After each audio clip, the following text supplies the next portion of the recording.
The story is about a man who had cancer. One day, he learned that he had no magic talent. Because of this, he could never become the strongest in the world despite trying his hardest. Depression took hold of him, and he passed away. But then suddenly one of his secret skills, second reincarnation, got activated. And he was reborn as a 4-year-old boy. In the beginning we see a powerful demon king attack the hero's city. He used his massive beam to attack the warriors fighting him. One of the warriors summoned his magical barrier and took the massive beam like a champ. Other warriors took the chance to attack the demon king with their magic. But the demon remained unharmed, as if he were made of steel. Suddenly, the hero jumped toward the demon king and pierced his sword into his head. The other warriors took the opportunity to land the final blow. They attacked the demon king with a laser beam, and the demon king fell powerless to the ground. The next morning, the city celebrated the hero's victory against the demon king. The king was so happy that the 4 most powerful warriors of their nation had helped the hero defeat the demon king. Because of this, the king decided to give the 4 warriors a reward. The king did what no one had expected. He rewarded the 4 warriors, the sages of earth, wind, fire, and water, with the title that only noble high-level mages could hold, the title of emperor. Eftel was so happy to be addressed as the emperor of lightning. After a few decades, Eftel became a grandmaster and started teaching magic to other kids. One of the girls, Marlin, was worried about Eftel since he never seemed to rest and was always teaching them magic. Eftel looked at Marlin for a moment, which took him back to the day they had fought the demon king. There, he found a newborn baby. Eftel was worried and could not leave the baby behind, so he took her in and named her Marlin.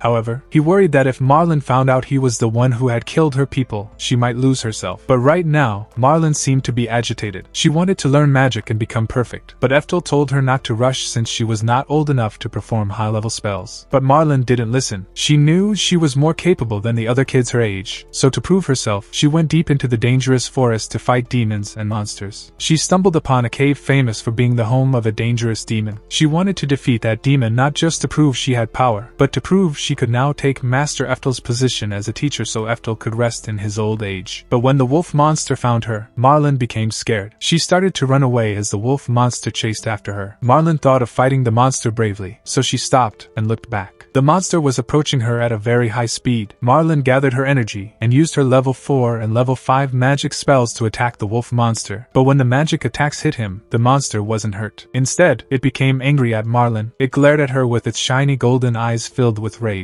But suddenly, Eftel arrived and defeated the wolf monster. He became angry at Marlin for coming this deep into the forest without his permission. He calmly tried to make Marlin understand that he agreed she had the most potential of all his students to surpass him, but he asked her to give it some time because she would only make mistakes if she hurried too much. Suddenly, the wolf monster showed up behind Eftel, which made him very angry as he didn't like being interrupted. So he used his level 10 lightning magic. A massive streak of lightning came rushing down from the sky and burned the wolf to ashes. After getting back home, we learned that Eftel had cancer and didn't have much time left. But Eftel refused to rest like a useless old man and wanted to continue training the kids, which made Marlin worried. She claimed Eftel should look after his own health first, but Eftel refused. He claimed he wanted to train the students while he still had time because he wanted to make them stronger than himself, as Eftel had an unfulfilled dream of becoming the strongest mage in the world. But he knew he would never achieve that dream because of the cancer. Marlin argued that Eftel was awfully strong and had even managed to cast a level 10 spell just now, but soon she realized Eftel had just vomited blood after using so much magic and had become weak. Eftel recalled the time when he struggled while fighting against the demon lord, and his younger teammates had to support him. They even surpassed him in power. Later, Eftel received a letter from the Flame Emperor, who had just figured out a way to test a person's magic rank and aptitude. Eftel took 4 vials filled with magical water representing earth, fire, water, and wind. Then, as his first student, Eftel took 4 strands of Marlin's hair and dropped one into each vial. Suddenly, the vials lit up with different colors. The texture of the color would determine Marlin's rank and nature of magic. Since the blue and green vials were glowing brightly, it meant that Marlin had S-rank aptitude in wind and water magic. One of the students said Marlin ranked B in earth magic and C in fire magic. Eftel found this new method useful because earlier students had to learn magic from all 4 elements, and only after learning enough would the elders decide which element suited them best. But now they could figure it out on the very first day, so the students wouldn't waste their time learning unsuitable elements. But then, strangely, a thought struck Eftel's mind. What if lightning wasn't his best suited magic element? What if he had been doing it all wrong? So he decided to check his magical aptitude. He wanted to know because he had tried harder than the other 3 emperors but never reached the levels they did. As they put Eftel's hair into the 4 vials of magical water, no color appeared. Eftel was shocked, just like everyone else. It meant he had never had the talent to surpass the other mages because the spirits of nature had never blessed him with this power. He had been using magic by force and had exhausted himself. Marlin gave Eftel some hope and asked him to try again. Eftel tried many times, but the result was the same, colorless. He had no magical aptitude, which was why the other 3 emperors had surpassed him far beyond his reach. After that day, Eftel fell into depression, and his cancer got worse. He cried all night, thinking he was the most pathetic loser who had put in so much effort but got beaten by those with talent. But then suddenly, as he started to lose all hope, his second skill, reincarnation, got activated. In a timeless world, he met the goddess of reincarnation. The goddess reminded Eftel that he had been able to compete with the hero and the 3 emperors without having any magic talent because of his determination to never give up. Now that Eftel had decided to reincarnate, the goddess offered him 2 bonus skills from the start. One of them was a 2x growth rate, but Eftel refused because he wanted to achieve his goal of becoming the strongest in the world through his own knowledge and power. The goddess smiled and granted his wish. The next moment, Eftel woke up as a 4-year-old boy. He walked downstairs, and suddenly his mother filled his face with so much love that he even struggled to breathe. His mother was very happy to see her son Eftel. As they sat down for breakfast, Eftel realized this was his 3rd reincarnation, and the memories of his old life were slowly starting to return. Now Eftel decided to make use of this life to master the art of magic and become the strongest mage. He left his breakfast and ran to his room to check his magical aptitude, but even in this life he had no talent for magic. This once again made Eftel a bit depressed because he knew that even if he trained harder than everyone else, he would eventually hit a wall while others with talent would leave him behind. But then suddenly, a black dragon flew above him. He noticed that it had red eyes, which indicated that the dragon was very angry and was heading toward the city. Eftel wanted to go, but he knew he would be useless in his 4-year-old body. He felt useless because he thought he needed an adult body to perform even his own original level 10 magic. But when he made the hand sign, suddenly a magic circle appeared, and a strong, massive bolt of lightning struck the dragon. The lightning completely turned the dragon to ashes. This frightened Eftel, as he was unable to understand how such a small child could have enough power to burn a 30-foot dragon to ashes. Eftel became very confused and spent the next 3 years studying everything he could find. He read every book available and tried to understand what had happened to him. During that time, he finally realized that even though he was living inside the body of an 8-year-old boy, his mind was actually 400 years old. He still had all the knowledge, battle experience, and memories from his previous life. Because of those 400 years of experience, Eftel was already far stronger than ordinary people, even though he had never been born with the talent for magic. One day, a handsome blonde-haired young man named Fraser arrived at their small house. He warmly greeted Eftel's mother before handing her some money to help with their daily expenses. From Eftel's memories, we learn that the blonde-haired man is actually his older brother. Even though they lived far away from the main family, Fraser often visited them to make sure they had enough money to survive. During those 3 years, Eftel also discovered another shocking truth. His current father was actually a descendant of his previous life, the legendary Lightning Emperor. In a strange way, that meant Eftel was technically his own great-great-grandfather. However, his father had many wives, and Eftel's mother was treated as the lowest among them because she had no magical talent. Because of that, the main wife had thrown both Eftel and his mother out of the family mansion and forced them to live alone on a deserted island, far away from everyone else. One day, Fraser, who was the son of the main wife, asked Eftel a simple question about his future. "What do you want to become?" It was the first time anyone had ever cared enough to ask Eftel about his dream. His eyes immediately lit up with excitement. Without any hesitation, he proudly declared that he wanted to attend the Magic Academy, become the world's greatest mage, and one day make his father proud. However, before he could continue speaking, his mother quickly covered his mouth. Looking embarrassed, she apologized to Fraser and explained that Eftel had no magical aptitude at all. At that moment, we learned that magical talent had become a strict requirement for entering the Magic Academy. Without it, no matter how hard someone worked, they would never be accepted. Instead, Eftel's mother proudly announced that she wanted her son to become a great swordsman. Hearing this made Fraser smile because he had also chosen the path of the sword. Since he did not have enough magical talent himself, he had joined the military instead of the Magic Academy. Eftel's mother became so excited that she almost hugged Eftel to death. Her happiness came from the fact that Fraser had agreed to personally train Eftel. However, things slowly started moving in a different direction. As Fraser continued teaching him every day, Eftel noticed that the training had very little to do with becoming stronger. Instead, Fraser spent most of his time teaching military science, battle formations, discipline, and the life of a soldier. It did not take long for Eftel to realize that Fraser wanted him to follow the exact same path and eventually join the military. Finally, Eftel could not stay silent anymore. He interrupted Fraser and firmly declared that he still wanted to join the Magic Academy instead. Deep inside, Eftel believed that after 400 years of magical development, development, there had to be a new method that could help him overcome his limits and unlock even greater power. Fraser sighed before trying to explain that magic simply was not meant for him. However, Eftel refused to give up. He confidently explained that although he had no magical talent, he still possessed mana. Wanting to end the argument once and for all, Fraser decided to show Eftel the difference between talented and untalented people. He slowly began chanting a long spell before finally releasing a level 2 wind magic attack. The powerful blade of wind flew forward and sliced a small tree cleanly in half. Instead of looking amazed, Eftel looked completely confused. He could not understand why Fraser needed such a long incantation just to cut down a single tree. Without saying another word, Eftel casually raised his hand and released a simple wind spell without chanting even a single word. A powerful wave of wind instantly shot forward, destroying hundreds of trees in one straight line. The entire forest shook from the impact. Fraser stood there completely frozen. His eyes became wide with shock as he stared at the destroyed forest. He had never imagined that Eftel could use level 4 magic without any incantation. In the current era, that alone was considered advanced magic that only the greatest mages could perform. Seeing Fraser's unbelievable reaction, Eftel became even more confused. Thinking it was nothing special, he innocently admitted that he could also use level 10 magic. The moment those words left his mouth, Fraser's face turned pale. The shock was simply too much for him, and he collapsed onto the ground, unconscious. Feeling worried, Eftel searched through several old books to understand why Fraser had reacted that way. That was when he discovered another shocking truth. Over the past 400 years, magic had greatly declined. In the present era, most mages could only use level 4 or level 5 magic. Anything beyond that was considered impossible. People believed such magic could only be performed by gods themselves. At that moment, Eftel finally understood the truth. Without even realizing it, he had already become the strongest mage in the entire world. His ability to use level 10 magic placed him far above every living person. Realizing how dangerous this secret was, Eftel immediately decided to hide his true strength. When Fraser finally woke up, Eftel lied with a straight face and claimed that it had actually been Fraser who destroyed all the trees. He even added that Fraser had passed out after a tree branch accidentally hit his head. By the age of 10, Eftel had completely mastered martial arts. Even if he was unable to use magic one day, he wanted to be strong enough to protect himself with his own body. He had also developed a strong interest in swordsmanship and trained every single day without complaining. However, Fraser never gave up on his own dream. He continued trying to convince Eftel to join the military academy instead of chasing the impossible dream of becoming a mage. One day, without telling Eftel anything, Fraser secretly invited the headmaster of the military school, Mr. Morio, to meet him. The large and muscular Morio immediately challenged Eftel to a hand-to-hand duel. Eftel did not know how to refuse such an important person, so he accepted the challenge. Although Eftel could have defeated Morio in a single second with magic, he purposely decided not to use any spells. Instead, he relied only on his physical strength and his 400 years of battle experience. Morio charged forward with overwhelming force, believing the small boy would be defeated instantly. However, Eftel calmly avoided every attack before grabbing the giant man and slamming him onto the ground with incredible skill. In only a few moments, the duel was already over. Only after the fight ended did Eftel discover the truth. The man he had just defeated was actually the headmaster of the military academy. Before Eftel even had time to react, Morio happily accepted him into the military school. Unfortunately, Eftel had never wanted to become a soldier. His greatest dream had always been to become the strongest mage in the world. Even so, he could not reject the offer because his mother was happier than she had ever been before. Seeing the smile on her face, Eftel silently accepted his fate. 4 years later, when Eftel turned 14, his father suddenly called both him and his mother to the family mansion. Eftel felt excited because he believed his father had finally accepted him after all these years. Since his father was also a descendant of his previous life from 400 years ago, meeting him felt strangely meaningful. Sadly, reality was far more painful than Eftel had imagined. The moment they arrived, his father coldly admitted that he had never considered Eftel to be his son. In his eyes, Eftel was nothing more than someone who would only bring shame to the family's proud name. Now that Eftel had been accepted into the military academy, his father feared he would fail there as well and embarrass the entire family in front of everyone. To make sure that would not happen, he ordered his eldest son, Joachim, to test Eftel's strength and push him to his absolute limit. Only if Eftel proved himself worthy would he be allowed to remain in the academy. The moment Eftel heard those cruel words, his heart sank. Every bit of hope he had been holding on to disappeared. He finally realized that his father had never invited him here because he cared about him. He had only called Eftel to the mansion so that his eldest son could beat him down, humiliate him, and prove once and for all that he was completely worthless.